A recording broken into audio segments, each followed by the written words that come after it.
Y aunque todavía no estamos bien del todo, damos gracias al Señor que podemos estar aquí, viendo la cara de todos ustedes.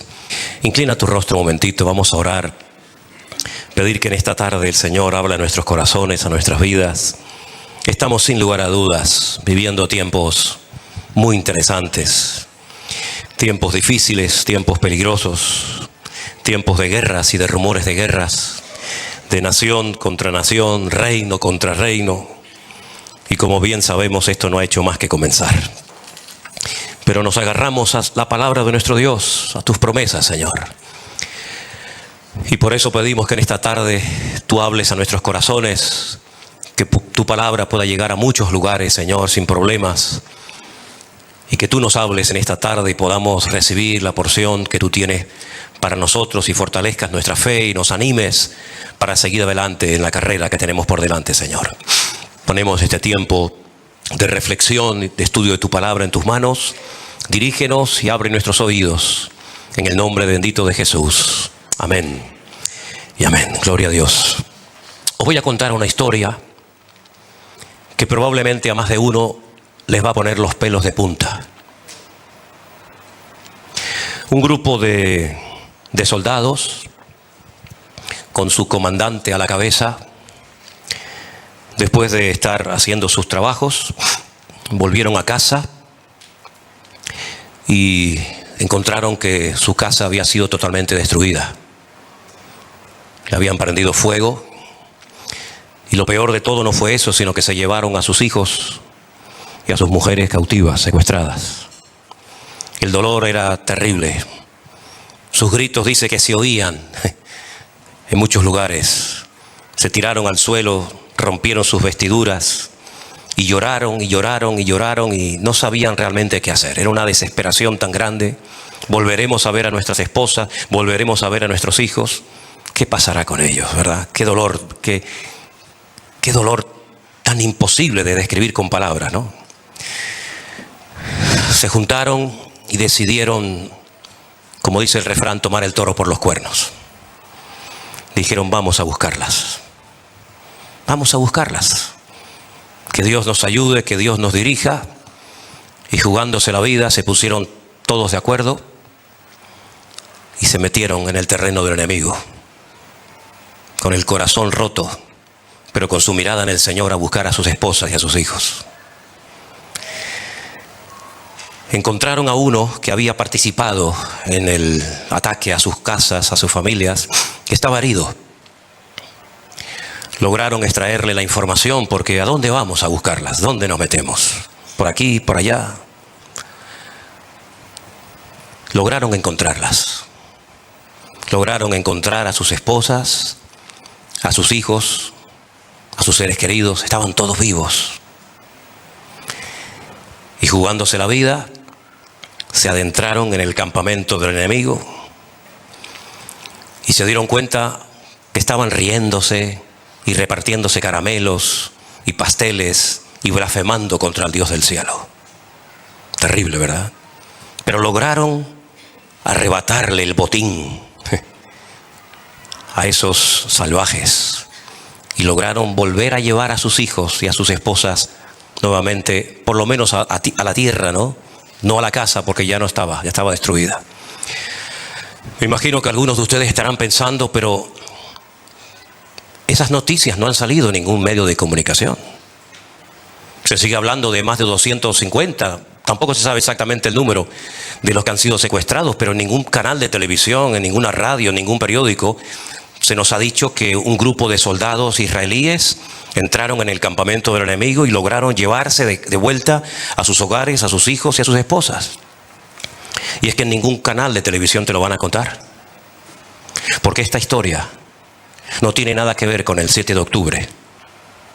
Esta historia que te acabo de contar ocurrió hace 3000 años.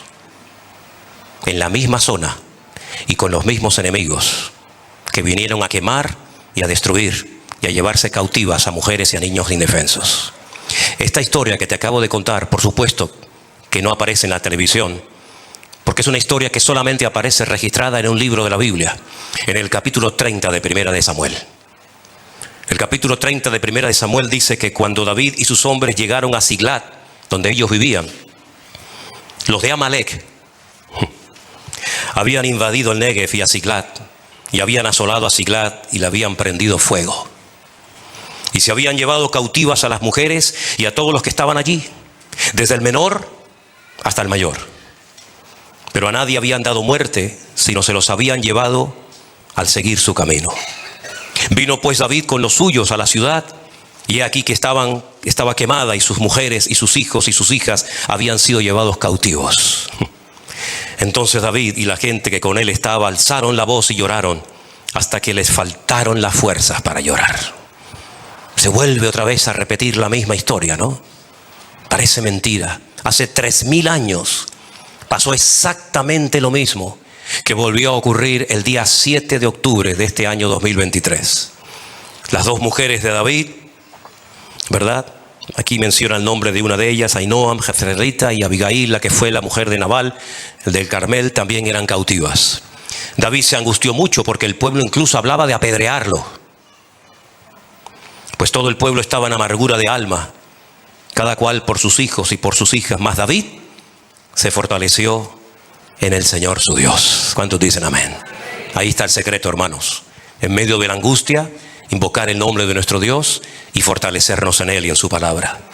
Y David le dijo al sacerdote Abiatar, hijo de Ahimelech: yo te ruego que me acerques el efod. Y Abiatar le acercó el efod a David. Era la forma de consultar rápidamente cuál era la voluntad de Dios. No había tiempo que perder. Cada minuto contaba en su contra. David consultó al Señor y le dijo: ¿perseguiré a estos merodeadores? ¿Los podré alcanzar? Y él le dijo: sí, síguelos, porque ciertamente los alcanzarás y de cierto librarás a los cautivos. Partió pues David, él y sus 600 hombres que con él estaban, y llegaron hasta el torrente de Besor, donde quedaron algunos. Y David siguió adelante con 400 hombres, porque se quedaron atrás 200, que cansados no pudieron pasar el torrente de Besor. Y hallaron en el campo a un hombre egipcio, el cual trajeron a David, y le dieron pan, y comió, y le dieron agua de beber. Y le dieron un pedazo de masa de higos secos y 2 racimos de pasas. Y luego que comió y bebió él su espíritu, en él su espíritu, volvió su espíritu, porque no había comido pan ni había bebido agua en 3 días y en 3 noches. Y David le dijo: ¿de quién eres tú y de dónde eres? Él respondió: soy un joven egipcio. Yo soy siervo de una amalecita, y me dejó mi amo hoy hace 3 días porque yo estaba enfermo. Así son los amalecitas. ¿Se dan cuenta? Así son los amalecitas. David lo recoge, le da de comer, le da de beber, lo atiende, le da agua, y sin embargo su amo, al ver que su criado estaba enfermo, en vez de hacer lo mismo que hizo David, lo que hace es que lo abandona. Qué diferencia, ¿no? Qué diferencia. Y le dijo David, versículo 14: pues hicimos una incursión en la parte del Negev, que es de los cereteos y de Judá, y al Negev de Caleb, y pusimos fuego a Siglat. Y dijo David: ¿me llevarás tú a esa tropa? Y él le dijo: júrame por Dios que no me matarás ni me entregarás en mano de mi amo, y yo te llevaré a esa gente. Lo llevó pues, y aquí que estaban desparramados sobre toda aquella tierra, comiendo y bebiendo y haciendo fiesta. Siempre lo han hecho, siempre lo seguirán haciendo, por todo aquel gran botín que habían tomado de la tierra de los filisteos y de la tierra de Judá. Y los hirió David desde aquella mañana hasta la tarde del día siguiente. No escapó de ellos ninguno. Solamente 400 hombres montaron sobre sus camellos y huyeron. Y libró David todo lo que los amalecitas le habían tomado, y asimismo libertó David a sus 2 mujeres. Y no le faltó cosa alguna, chica ni grande, ni así de sus hijos como de sus hijas. Del robo y de todas las cosas que había tomado, todo lo recuperó David. Es increíble, ¿verdad?, cómo hay un enemigo en la Biblia cuyo nombre es Amalek, que es diferente, totalmente diferente a todos los enemigos con los cuales se ha tenido que enfrentar en el pasado el pueblo de Israel.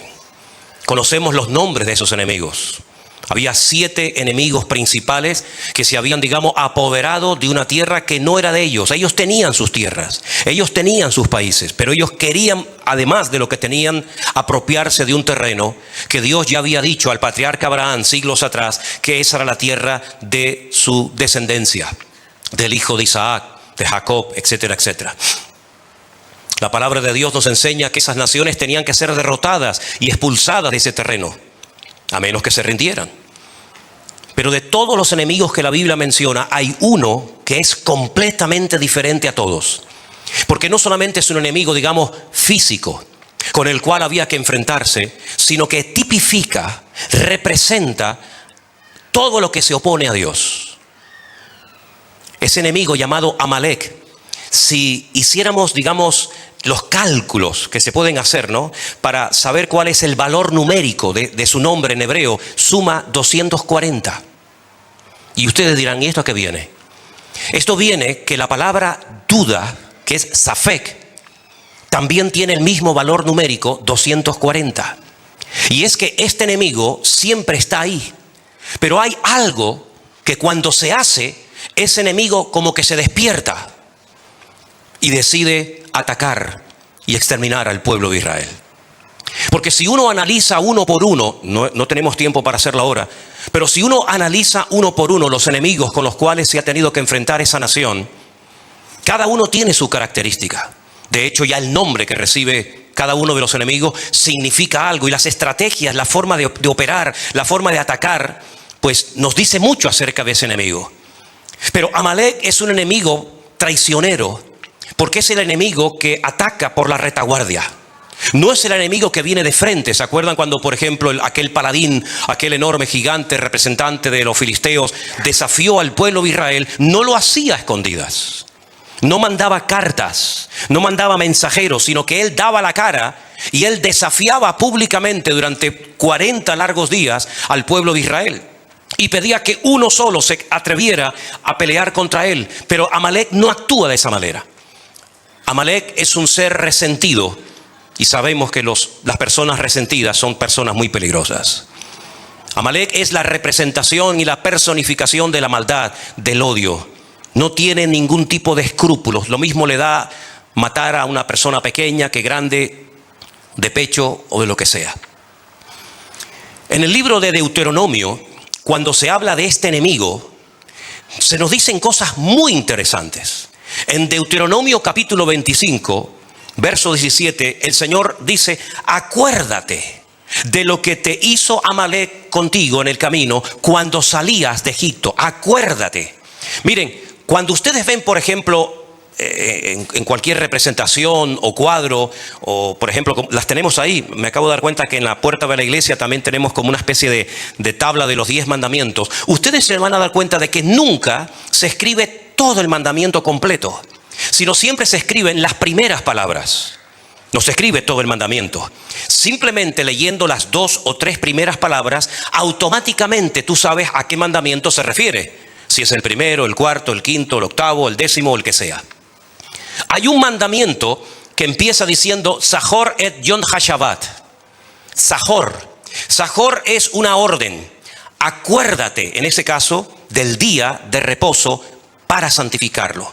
Cuando el judío oye Zahor, automáticamente lo primero que piensa es en ese mandamiento que Dios le dio al pueblo de Israel para que lo guardaran por generaciones. Zahor, recuerda, acuérdate del día de reposo. Es la misma palabra, exactamente el mismo término que Moisés utiliza para que cuando oigan esa palabra, no solamente recuerden cumplir con el Shabbat, con el día de reposo, sino que dice Zahor, recuerda, acuérdate de lo que te hizo Amalek cuando venías de Egipto y te salió en el camino. En otras palabras, no olvides ese encuentro con él. No lo olvides, recuérdalo siempre. Hay muchas cosas que la Biblia nos enseña que tenemos que olvidar, pasarlas ya al pasado, pasar la página. Pero hay otras cosas que tú no te puedes permitir el lujo de olvidar. Y no hay nada peor que perder la memoria espiritual. No hay nada peor que perder la memoria de aquellas cosas que el Señor nos ordena en su palabra, que tenemos que recordarlas. Acuérdate de lo que te hizo Amalek, de cómo te salió al encuentro en el camino y te desbarató la retaguardia. Toda la parte de atrás te la rompió. Atacó a los débiles que iban detrás de ti cuando tú estabas cansado y trabajado. Esa expresión la utilizó Jesús en un momento de su vida en el ministerio. Venid a mí, los trabajados y cargados. ¿Dónde iban los trabajados y cansados? En la retaguardia, porque no podían seguir con el ritmo de los que iban en la parte delante del campamento. A esos cansados, a esos trabajados, a esos débiles, dice que les atacó porque no tuvo ningún temor de Dios. No tuvo ningún respeto a Dios.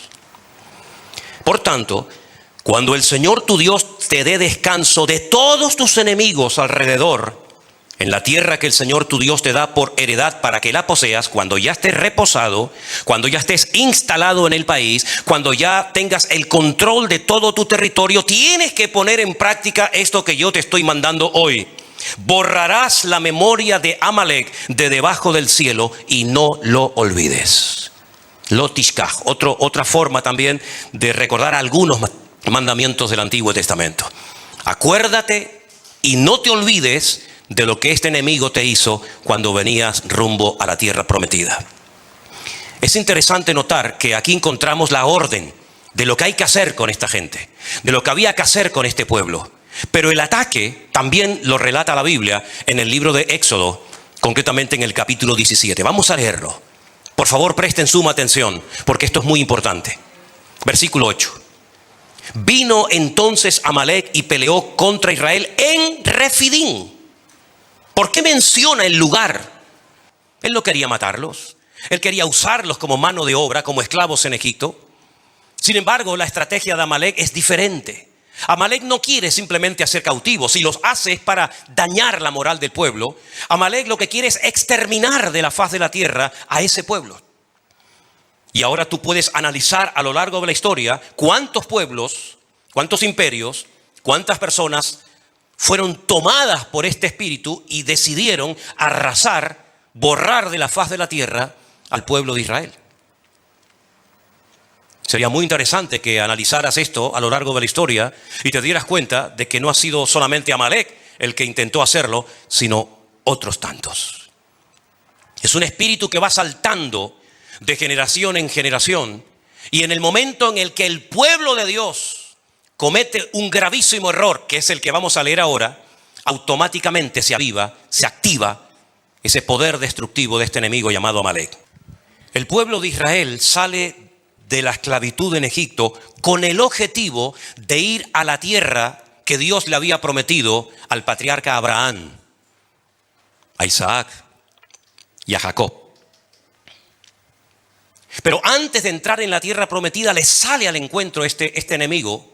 Pero ¿dónde le salió? En Refidín. ¿Y por qué le salió? Porque dice que cuando llegaron a Refidín no había agua para el pueblo. Lo dice Éxodo 17:1. No había agua para el pueblo. ¿Qué es lo que hace el pueblo? Ya habían visto muchas veces la mano de Dios. Ya habían visto cómo el Señor había hecho auténticos milagros para ellos, únicos e irrepetibles. ¿Por qué no clamaron a Dios? ¿Por qué no se humillaron delante de Dios? ¿Por qué no le dijeron, Señor, ayúdanos? ¿Qué es para ti darnos agua? Si acabas de hacer tremendos milagros en el imperio más poderoso del mundo, que era el imperio de los egipcios. No clamaron a Dios. Dice que el pueblo murmuró contra Moisés y le dijeron, ¿por qué nos hiciste subir de Egipto para matarnos de sed a nosotros, a nuestros hijos y a nuestros ganados? A mí me hace gracia porque parece que cuando no había agua, Moisés tenía como una cuba de agua en la tienda de campaña y él tenía agua en cantidad, ¿no? No es como estos sinvergüenzas de Hamás que dice que no hay combustible en la franja de Gaza, pero sin embargo tienen en un poquito más al sur más de 550,000 litros de combustible, pero lo utilizan para sus necesidades personales. Moisés no hacía eso. Cuando no había agua ni para Moisés, ni para Miriam, ni para Aarón, ni para el pueblo, ni para nadie. Pero sin embargo le echan la culpa a Moisés y le dicen, ¿por qué nos sacaste al desierto para matarnos de sed? Y entonces Moisés clama al Señor y le dice, Señor, ¿qué haré con este pueblo? De aquí a poco me van a apedrear. Y el Señor le dijo, pasa delante del pueblo y toma contigo a los ancianos de Israel y toma también en tu mano la vara con la cual golpeaste al río. El río Nilo, cuando lo golpeaste y se transformó en sangre, coge esa vara y ahora vete a la peña de Oret, golpéala y saldrá agua y beberá todo el pueblo. Moisés lo hizo en presencia de los ancianos y por eso llamó el nombre de aquel lugar Masá y Meriba, por la rencilla de los hijos de Israel, porque tentaron a Dios diciendo, ahí viene el dato. ¿Qué fue lo que dijo Israel en Refidín? ¿Vamos a matar a Moisés? Sí, es verdad, lo dijeron. ¿Pero qué más dijeron?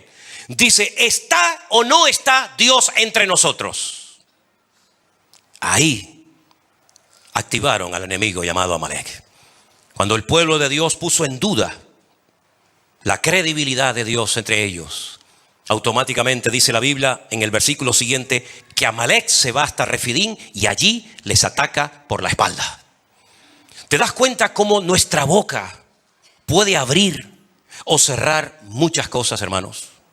¿Te das cuenta lo importante que es mejor estar callados que decir tonterías o hablar incorrectamente y darle lugar al enemigo? Cada vez que te quejas, cada vez que dudas, cada vez que cuestionas la credibilidad y el poder de Dios, le estás dando la posibilidad al enemigo de que te sacuda y de que haga cosas que no tenía por qué hacer, pero tú le has dado lugar. ¿No habéis leído el versículo de la Escritura por la pluma de Pablo que dice, no deis lugar al enemigo? Más bien someteos a Dios para que podáis resistir al diablo y entonces huirá de vosotros. Pero el pueblo de Israel en ese lugar donde no había agua, no clamaron, no oraron, no buscaron de Dios, no se humillaron, no pidieron misericordia, sino que se ponen a murmurar y se ponen a criticar y se ponen a hablar en contra de Moisés y no contentos con eso, sino que encima dicen, ¿dónde está Dios? Nos ha abandonado en medio del desierto y automáticamente aparece en la escena Amalek. Porque Amalek es el pirata del desierto.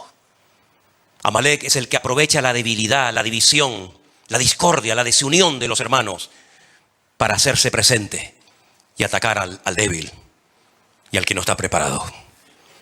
¿Por qué dijo el Señor, velad y orad para que estas cosas no os sorprendan como ladrón en la noche? Estamos viviendo tiempos tremendamente interesantes y peligrosos, donde vemos que el espíritu de Amalek ha vuelto otra vez a apoderarse de un grupo de personas que ya no solamente quieren una parte del territorio de Israel. Eso ya lo podían haber tenido los árabes hace muchos años, hace muchísimos años, desde los años 48 en adelante, en varias ocasiones. Se les ofreció casi más de la mitad a los árabes y pequeñas porciones desérticas y de mala manera al pueblo de Israel. Israel siempre dijo sí, lo aceptamos. Nos mandan al desierto donde no hay agua, no importa, allí vamos. Nos mandan a tierra de piedras, no importa, allí vamos. Los árabes siempre rechazaron la oferta, da igual quien se las ofreciera, de tener como mínimo la mitad de su territorio, pero no quisieron. Perdieron una oportunidad histórica. Pero ahora este grupo ya no quiere la mitad del territorio, no solamente quiere todo el territorio, sino que ahora da un paso más. Ahora han levantado banderas negras en todas las mezquitas de Teherán y de Irán, llamando al mundo musulmán al martirio, porque ahora lo que quieren es exterminar a todos los judíos de sobre la faz de la tierra. Le preguntaron hace poco a un líder de Hamás, si tuvieras la posibilidad de exterminar a todo el pueblo de Israel, que no quedara ni un solo judío sobre la faz de la tierra, y pudieras tener todo el territorio de Israel para ustedes, ¿con cuál de las dos te quedarías? Y él dijo, con todo el descaro del mundo, preferimos primeramente exterminar a este pueblo y después hablamos de tomar posesión de la tierra. ¿Cómo se puede negociar con un grupo de terroristas que son capaces de hacer cosas que no las puedo decir porque si las digo ahora, pues podemos tener problemas con la retransmisión, ¿verdad? Porque son cosas tan fuertes, son cosas tan horribles. Y parece mentira que algunos gobernantes de nuestro país todavía cuestionen que esto se lo merecía el pueblo de Israel. A veces me avergüenzo de ser español. A veces me avergüenzo de tener pasaporte español. Y no me extrañaría nada que en los próximos viajes a los españoles no nos dejaran entrar a territorio israelí. Porque ya que no los queremos y encima decimos que son ellos los malos, pues no me extrañaría nada como le hicieron, por ejemplo, a nuestra hermana Silvia y a Anderson, cuando hace años viajamos, y aquel hombre que dijo aquellas declaraciones terribles contra el Estado de Israel, ¿verdad? Pues el jefe de la seguridad del aeropuerto nos dijo, no voy a dejar entrar a ningún venezolano por las declaraciones que hizo su presidente. Y por más que le intentamos explicar que nosotros no teníamos nada que ver con eso, pues estuvieron presos. Sí, hermanos, presos estuvo Anderson. Y nuestra hermana Silvia también estuvo presa. Y otro hermano que también se congregaba con nosotros hace años en la iglesia del Puerto de la Cruz. Del dolor tan grande, ¿verdad? Del dolor tan inmenso de aquellas declaraciones que hizo aquel hombre, que se cumplió literalmente lo que dice la palabra de Dios. Porque hay reglas de oro que, aunque la gente las ignore, funcionan para bien o para mal. Yo bendeciré a todos los que te bendigan y maldeciré a todos los que te maldigan. Es así. Y ese hombre maldijo, como dijo en aquella ocasión, desde lo más profundo de sus entrañas a ese pueblo. Y en menos de un año, aunque se fue a Cuba y consultó con todos los santeros y brujos, y hasta llegó a Venezuela y sacó los huesos de Simón Bolívar para hacer un ritual para no morir, en menos de un año el cáncer lo agarró por las entrañas y lo consumió. ¿Qué les parece, mis queridos hermanos? Estamos viviendo en unos tiempos tremendos donde la credibilidad de Dios está puesta en tela de juicio. Hay algo tremendamente interesante que pasa con este ataque de Amalek contra el pueblo de Dios. La palabra trono en hebreo se dice kisé.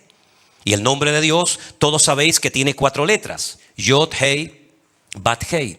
Cuando se habla de que él atacó el trono de Dios, no aparece kisé Adonai, sino aparece Kes Yah. Es decir, le falta una letra a la palabra trono y le faltan 2 letras al nombre de Dios. Y esto tiene que tener una explicación, claro que tiene que tener una explicación. No es hasta el tiempo del final, cuando en el Salmo, por ejemplo, 9, versículos 7 y 8, el Señor reine y gobierne sobre toda la tierra, que vuelve otra vez a aparecer el nombre del trono y el nombre de Dios completo. Es decir, lo que os dije la semana pasada, por favor recordar los mensajes. No pasáis la página y decís, bueno, otro mensaje más. Recordar las escrituras, recordar lo que se enseña desde este púlpito. Hermanos queridos, detrás de todo esto hay un conflicto, una guerra espiritual. El mundo espiritual es tan real como la silla en la que usted está sentado esta tarde. El mundo espiritual es real. Cuando la semana pasada veíamos cómo Daniel oraba y añadía ayuno a su oración. Y estuvo durante 21 días sin probar bocado. Cuando finalmente se aparece el mensajero del Señor, le dice, desde el principio que te dispusiste a orar, tu oración fue oída. Pero una cosa es que nuestra oración suba, que sea oída, y otra cosa muy diferente es que baje la respuesta. Y dice, el tema es que el príncipe de Persia se opuso y tuvo que venir Miguel a ayudarme. Y cuando termine este conflicto voy a ir a pelear contra otro príncipe, que es el príncipe de Grecia. Y tú dices, pero ¿de qué estamos hablando? De un conflicto en el mundo espiritual. Satanás es el príncipe de las tinieblas y hay un conflicto espiritual. No es un conflicto, un problema político. Si fuera político, se sientan en una mesa y se resuelve en unos días, en unas semanas en la situación. Es que nunca se va a poder solucionar porque hay un conflicto de tipo espiritual. ¿Quién puede más? ¿El Dios de Abraham, de Isaac y Jacob? ¿O Alá? ¿Quién puede más? ¿El Antiguo Testamento y todas las promesas que Dios le dio a ese pueblo? ¿O el Corán? Detrás de todo esto hay este conflicto espiritual y por eso en ninguna tertulia de televisión, en ningún programa de radio y en ninguna parte nadie te va a hablar de esto, sino estos son buenos, estos son malos, hay un genocidio, ahora hicieron esto, ahora hicieron lo otro y siempre lo mismo y repetitivo y se realimentan uno al otro. Porque a Israel le dieron una semana de beneplácito, pero todas las naciones de la tierra se terminarán volviendo en contra de este país, porque así también está escrito en la palabra. Y el único que puede resolver esto, ¿sabéis quién es? El príncipe de la paz, al que precisamente en ninguna reunión lo invitan. En la reunión que hicieron estos líderes del mundo en Egipto, no invitaron al Señor Jesús. Cuando se reúnen los líderes europeos, no lo invitan a Él para que esté presente. Cuando se reúnen los líderes en la ONU, nos dicen vamos a orar y pedirle a nuestro Dios que nos dé sabiduría y revelación y que nos ayude a buscar un remedio a todo esto. El otro día dijo alguien algo muy interesante. Si todos los judíos que están en el mundo esparcidos volvieran ahora todos a Israel, tal vez así se acabaría el problema. Ya no habría problemas en Inglaterra, en Francia, en Alemania, en España o en cualquier otro país. Y alguien le contestó y le dijo, no, tampoco así se resolvería. Porque el objetivo, lo que tienen por escrito, y todos sus seguidores lo saben, es la exterminación del pueblo de Israel. Está en peligro, entre comillas, el nombre de Dios. Y Dios dice que intervendrá y salvará, no por vosotros, sino por amor a mi nombre. Porque el Señor ha comprometido su palabra en guardar a ese pueblo y ese territorio y a esas familias, aunque no crean en Él, aunque le rechacen. Fíjate lo misericordioso y lo amoroso que es Dios, que a pesar de los pesares, Dios dice: aquí estaré siempre peleando por mi tierra, porque la tierra de Israel no es ni de los judíos, ni de los palestinos, ni de nadie, sino la tierra es de nuestro Dios. Así que, mis queridos hermanos, hasta que no entienda la gente que esto es un conflicto espiritual, difícilmente van a poder acertar y darse cuenta de que realmente el único que puede solucionar todo esto es nuestro Dios. Hay algunas características que he anotado aquí que quisiera compartir con ustedes acerca de cómo actúa este espíritu, que no solamente actuó, digamos, un poco en el tiempo del faraón, aunque realmente con matar a los niños se conformaba. Dejó a las mujeres, por ejemplo, vivas.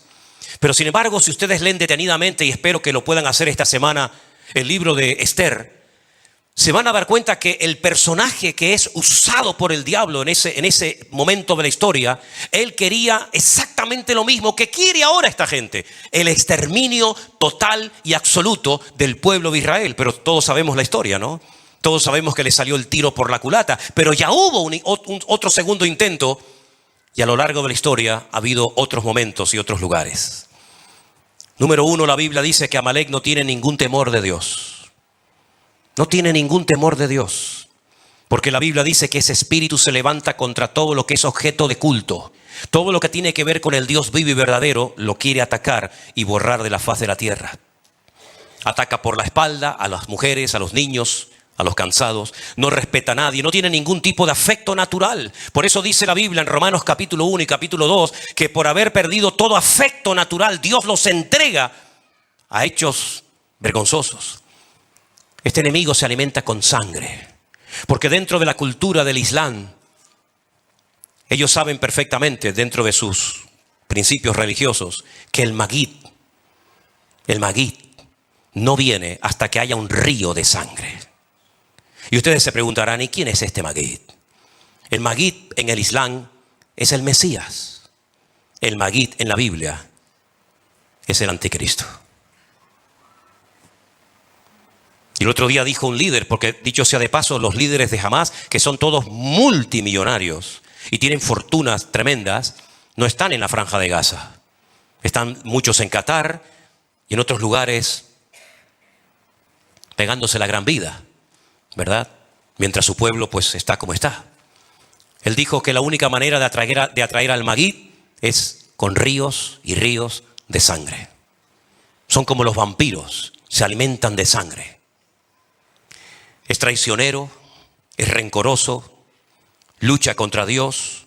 Fue el enemigo que pretendía frenar el avance del pueblo de Dios en su conquista, en su objetivo de tomar la tierra prometida. Dios le había dicho: esta es la tierra donde fluye leche y miel, la tierra que yo le prometí a vuestros padres. Y Amalek se para y dice: no vais a pasar por aquí. Por eso dice la Biblia que tuvieron que hacer un rodeo y no entraron por el sur, por lo que sería hoy en día la Franja de Gaza, sino que hicieron un rodeo y entraron por los campos de Moab, por lo que sería hoy en día Jordania. Otro país inventado, dicho sea de paso, y tuvieron que cruzar el río Jordán. Y cuando cruzan el río Jordán, el primer obstáculo que se encuentran, por supuesto después del río, es la ciudad de Jericó. ¿Por qué hicieron ese rodeo? Porque Amalek era un enemigo que, como los atrapara, los quería arrasar de la faz de la tierra. Y el Señor le dijo: te vas a encargar de ellos, pero una vez que tomes posesión de la tierra, una vez que ya tengas el control de la tierra, no te olvides de lo que te hizo y borrarás su memoria de la faz de la tierra. Amalek es como una especie de virus. Es un virus que muta. Hoy utiliza un grupo, mañana utiliza otro. Hoy utiliza un sistema político, mañana un sistema religioso. Y es un virus que va mutando a través de los tiempos. Y la persona que se abre y está dispuesta a ser afectada, usada por ese virus, por supuesto que lo hace, y más si tiene poder y más si tiene dinero. Representa el antagonismo puro en contra de todo principio moral o espiritual o de la índole que sea. Es interesante notar que los datos dicen que desde la Segunda Guerra Mundial no habían muerto en un solo día tantos judíos como desde el tiempo de la Shoah, el tiempo del Holocausto. Y es que se vuelve a repetir la historia, ¿verdad? Se vuelve otra vez a repetir, no con el nombre de Amalek, sino con el nombre de, en este caso, de Hamás. Palabra que aparece muchas veces, 39 veces en la Biblia. 39 veces aparece la palabra Hamás en la Biblia. La primera vez que aparece, para darles un pequeño dato, es cuando el Señor dice que observó la tierra y la tierra estaba llena del Hamás. Estaba llena de actos de violencia. Y el Señor dijo, hasta aquí hemos llegado. Borrón y cuenta nueva. Prepara el arca donde te salvarás tú y todos los que quieran salvarse. Hermanos queridos, estamos viviendo en tiempos peligrosos, en tiempos difíciles. Porque si este espíritu no se para en ese lugar donde está ahora centrado, saltará a toda Europa. Y Europa, que está dormida y atontada desde hace ya muchísimos años, abierta a lo que nunca tenía que haberse abierto y cerrada a lo que nunca tenía que haberse cerrado, será la siguiente víctima. Porque no se olviden que todos y cada uno de nosotros, no solamente por ser, digamos, occidentales, sino además por ser cristianos, seguidores de Cristo, del Rey de Reyes y Señor de los Señores, el que murió y resucitó al tercer día, también nos hemos convertido en enemigos potenciales de este tremendo espíritu llamado Amalek, o ponle el nombre que tú prefieras. ¿Cómo se puede vencer y cómo se puede luchar contra todo esto? De rodillas. Lo decía Walter hace un rato. Nuestra gran fortaleza, ¿sabéis cuál es? ¿Sabéis cuál es la fortaleza nuestra en este momento? Nuestra debilidad. Nuestra gran fortaleza es que somos débiles para defendernos contra estas cosas. Pero el Señor le dice a los débiles, digan los débiles, fuerte soy en el Señor. Esta batalla espiritual no es contra sangre y contra carne, por lo menos lo que nos toca a nosotros, sino contra príncipes, contra potestades, contra gobernadores, contra huestes espirituales de maldad en las regiones celestes. Por eso Pablo habla de escudo, de yelmo, por eso Pablo habla de una armadura y describe cada una de las piezas de esta armadura como algo que el enemigo quiere robar, como os dije la semana pasada. El yelmo de la salvación no quiere que la gente se salve, sino que se condenen eternamente. El apresto del evangelio de la paz quiere robar la paz y poner la guerra. Dice la Biblia que el escudo es el escudo que representa la fe, quiere quitar la fe. Quiere que la gente sea incrédula, que crean tonterías menos en quien tiene que creer. Y así sucesivamente el enemigo tiene una agenda. Porque déjenme que les diga algo, Satanás no se cansa, Satanás no toma vacaciones, Satanás no se toma un respiro. Satanás es un ser amargado, frustrado, que está constantemente pensando en el mal, es padre de mentira. Y está tratando, sabiendo que le queda poco tiempo. Porque si alguien sabe en el mundo espiritual que le queda poco tiempo, ese es él. Pero sabemos que en este poco tiempo la iglesia tiene que estar preparada con lo único que puede hacer, orando y velando para que estas cosas no nos sorprendan, como si alguna cosa extraña estuviera aconteciendo en el mundo, sino que supiéramos que nuestros hermanos están siendo sacudidos en todas partes. Yo hablo casi a diario con hermanos nuestros en la fe, en Jerusalén, en Tel Aviv, en Galilea. Constantemente estoy hablando, casi todos los días hablo con ellos. Hablé hace unos días, me llamó, mejor dicho, nuestra hermana Susana, que vive en Galilea, en la ciudad de Tiberias. Y estuve hablando con ella, una hermana que cuando ella llegó con su marido, recién terminada la Segunda Guerra Mundial, allí a Israel, queridos hermanos, había 4 creyentes en toda la Galilea, 4 creyentes, y se tenían que ir a lo alto de una montaña a orar a escondida para que los rabinos no les apedrearan y no les escupieran y no los maltrataran. Pero ellos iban a orar y les hacían pintadas en las puertas de la casa y le hacían todo tipo de cosas. Y hoy en día tienen una congregación de más de 400 hermanos nuestros en la fe en la ciudad de Tiberias, en Galilea. Hablando con nuestra hermana Marta desde Jerusalén, me decía exactamente igual. Estamos en una guerra de tipo espiritual y la única manera es apoyarnos, cubrirnos todas las espaldas unos a otros, orando por nuestros hijos, orando por los jóvenes, orando por la familia, orando por los siervos de Dios. Porque dice la Biblia que desde la angustia podremos llegar a invocar el nombre del Señor y el Señor nos responderá y será propicio. Amén, hermanos. Así que mis queridos hermanos, la historia se vuelve a repetir. La historia es exactamente igual. Vino Amalek, atacó la ciudad donde vivía David, le prendió fuego, se llevó a la mujer, se llevó a los hijos, hizo un desastre, hizo un banquete, regalos, y no había fuegos artificiales, si no los hubieran hecho también. Y 3000 años más tarde volvemos a ver del mismo territorio, porque siempre vienen del mismo territorio, siempre. Gaza es uno de los pocos lugares del mundo y de la Biblia que tiene el mismo nombre desde el Antiguo Testamento hasta nuestros días.